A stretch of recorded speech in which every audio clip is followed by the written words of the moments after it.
Hey, Suzafir. Today I'm in my dad's car and it is a very hot summer day and it is quite hot in here. So I want to get this video done somewhat quickly, but let's look through a couple of things. My dad's car is Toyota Sequoia 2015 and all it has is this head unit with a Bluetooth built in. It does have the backup camera, so that's okay, I guess, but it doesn't have the latest Android Auto connectivity or Apple CarPlay type of things. So we're trying to address this situation with a product. And the product in question is from Ottocast, and this is what the screen looks like. And I did an unboxing, so let's cue up the unboxing sequence.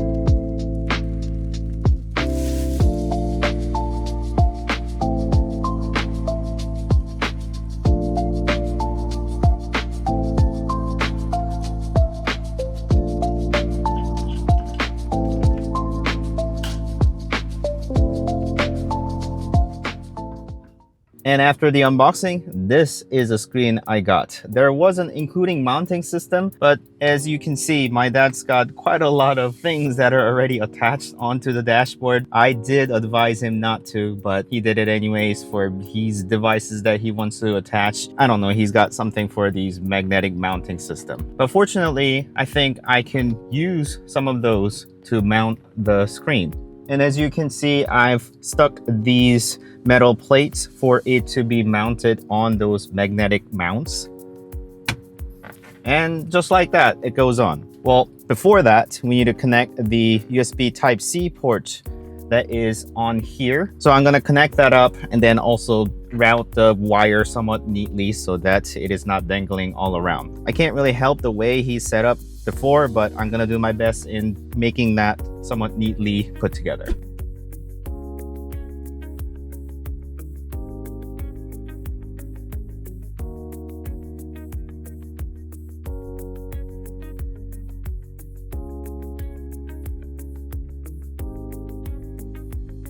All right, so I've got everything set up. It was just as easy as plug and play. And I just routed the wire so that it is kind of neatly put together without a lot of wires in sight. But with that, you can see the screen is now turned on with a harsh sunlight in the background. It makes it hard to see the screen, at least on the camera. In my naked eye, it seems fine, but yeah, I just wanted to note that to you. But the screen is available here and I can change the brightness if I wanted to do that. Mind you, the Bluetooth connectivity between the car and the phone was just fine, and you can make calls and you can listen to music, but that was about it. There's nothing more you can do. You can't do navigation, you can't do Android Auto or Apple CarPlay. So that's what we're trying to overcome here. And because we're going to have connectivity between this screen and the car, it is going to be able to route the call for you. So I'm going to make sure that the screen is going to work as a mediator, and that graphics is actually shown in here. The screen is going to connect to the car, and then the screen is going to connect to the phone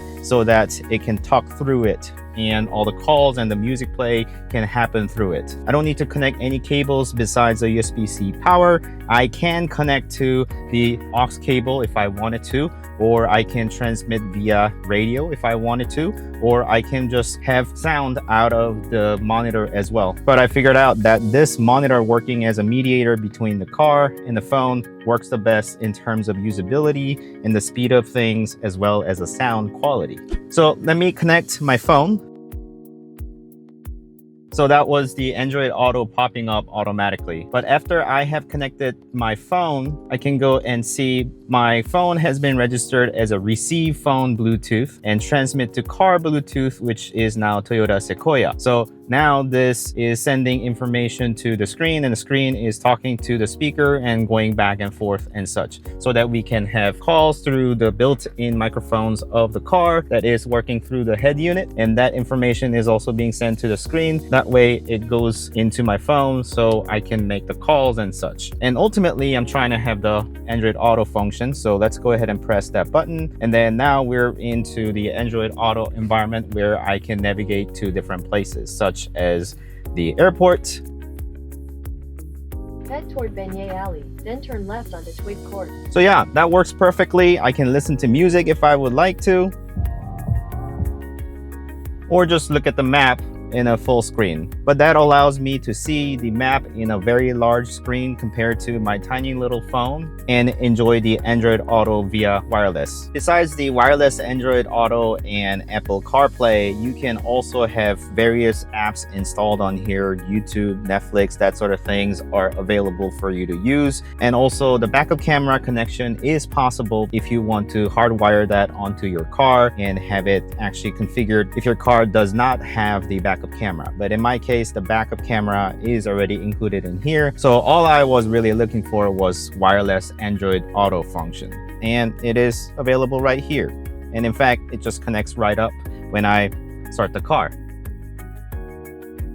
And plus, I recently installed this for my dad, where it is a MagSafe for Samsung Galaxies. So it does have the ability to attach here, and then it is going to charge automatically when it is just mounted onto the car. And also because we're still using the head unit of the car, the volume buttons and the standard function of the buttons on the steering wheel also works. So I can control the volume of this by just pressing up and down and such. So yeah, we were able to bring this 2015 Sequoia into more modern day technology 10 years later with this product from Ottocast, and this is a monitor that I would like to recommend. And I'll make sure to leave the link in the description and sales code if any are available. And I think I'm just going to sum up the video here. Yeah, I couldn't turn on the AC because then it's gonna blow the wind into microphone and you can't hear my voice, that sort of thing. And thank you so much for sticking through this somewhat rushed video, as it is very hot in here. If you have found this video useful, please don't forget to like and consider subscribing to my channel to continue watching these type of videos. Thank you so much for watching. As always, I'll see you next time. Bye.